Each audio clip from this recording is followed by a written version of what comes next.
the Trojan War. A legendary conflict etched into the annals of Greek mythology. This epic clash of civilizations lasting a grueling decade was sparked by an act of love, or perhaps infatuation. Helen of Troy.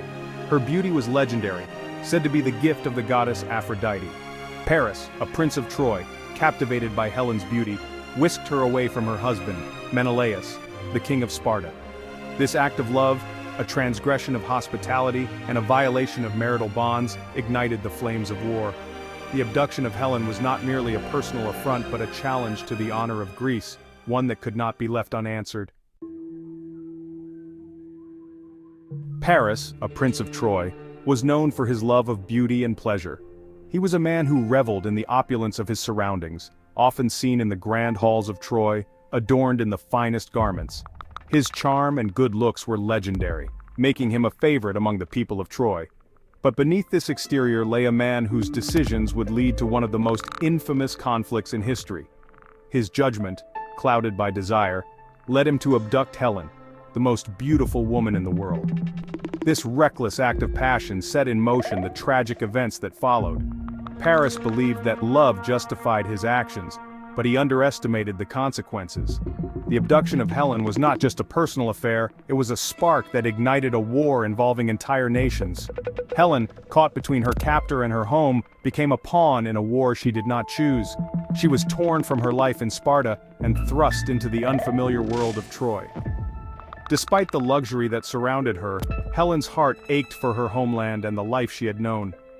Her beauty, which had once been a source of admiration, now became a symbol of conflict and strife. Menelaus, a proud and powerful king, was not about to let this insult stand. His honor had been tarnished and his wife taken from him. Menelaus's resolve hardened as he prepared for war. He was determined to reclaim Helen and restore his honor, no matter the cost. His fury was a driving force, rallying the Greek forces to his cause. He called upon his brother Agamemnon, the king of Mycenae and the most powerful ruler in Greece, to help him reclaim his wife and avenge his wounded honor.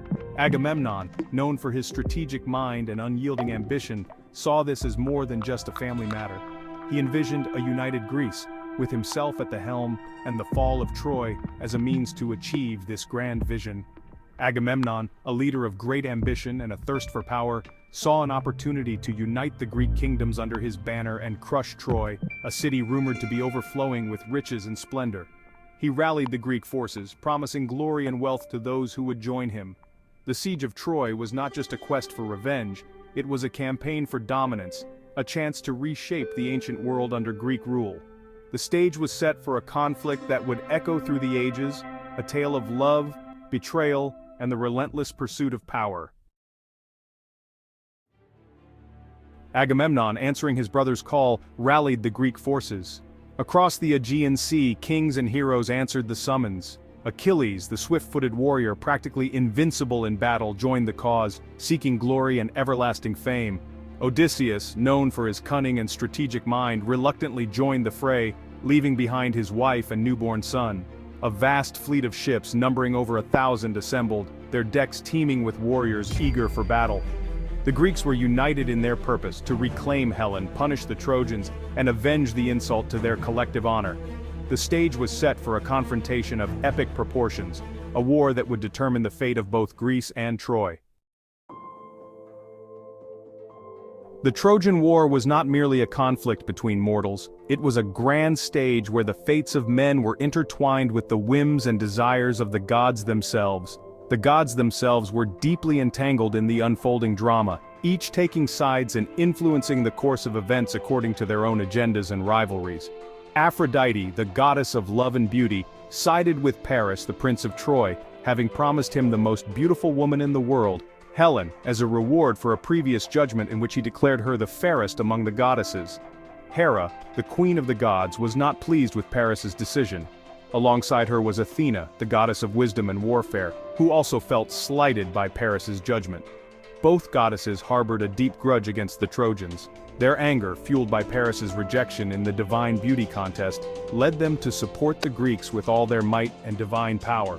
The favor of these powerful deities, or their lack thereof, swayed the tide of battle in unpredictable ways. The gods' interventions could turn the tide of battle, making the difference between victory and defeat for the warriors on the ground. Their influence shaped the destinies of men on the battlefield, with warriors often rallying under divine inspiration or falling in despair.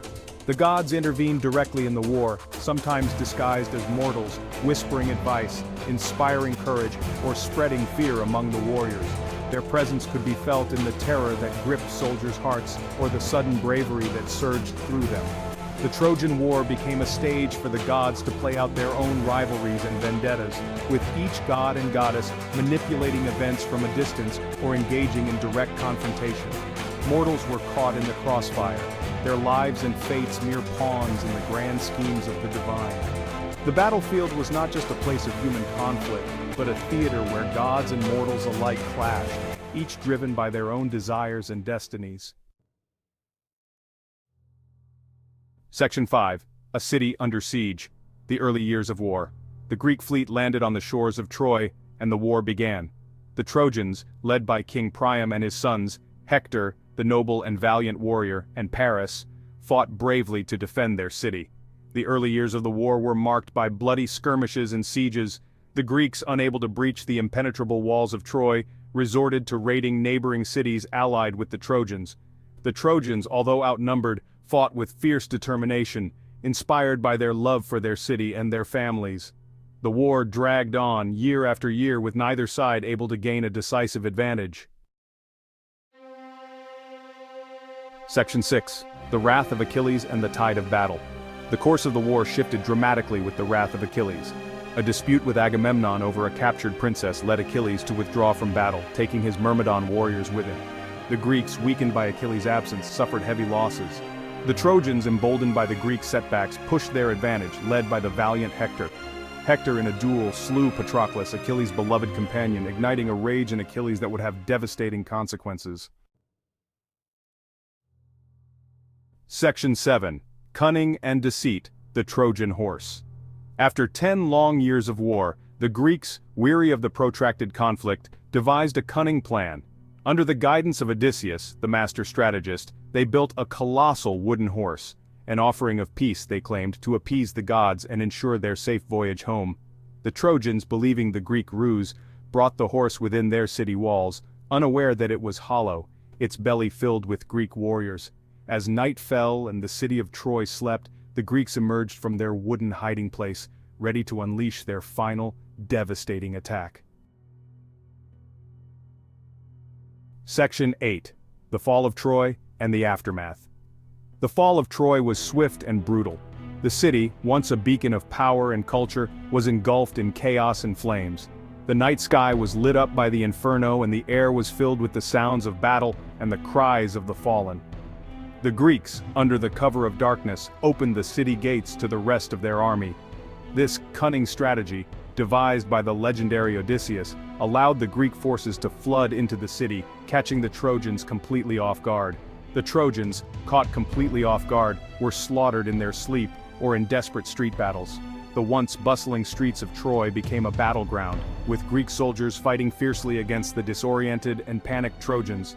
The city was sacked and burned, its treasures looted, its men put to the sword, its women and children enslaved. The Greeks showed no mercy, driven by years of grueling warfare and the desire for retribution. The once grand palaces and temples of Troy were reduced to rubble and ash. Troy, once a proud and mighty city, was reduced to smoldering ruins, a testament to the folly of war. The devastation was complete, and the city that had stood for centuries was no more. The ruins of Troy would stand as a grim reminder of the cost of pride and the horrors of conflict. The Trojan War finally over, the Greeks set sail for home, carrying with them the spoils of war and the scars of a decade of conflict.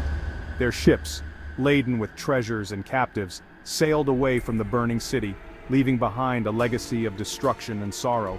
Their victory, however, was bittersweet, for many heroes had fallen, and their homecoming would be fraught with its own trials and tribulations. The journey back to Greece would be long and perilous, with many of the warriors facing new challenges and dangers. The story of the fall of Troy and its aftermath would be told for generations, a tale of heroism, tragedy, and the enduring human spirit. Section 9. The Trojan War, a timeless tale. The Trojan War, a cornerstone of Western literature and mythology, continues to resonate with audiences today. The themes of love and loss, betrayal and revenge, duty and honor, explored within the epic poems of Homer and Virgil, hold a timeless appeal. The story of the Trojan War, a tale of human passions and divine interventions, reminds us of the enduring power of stories and their ability to transcend time and culture, connecting us to a shared human experience.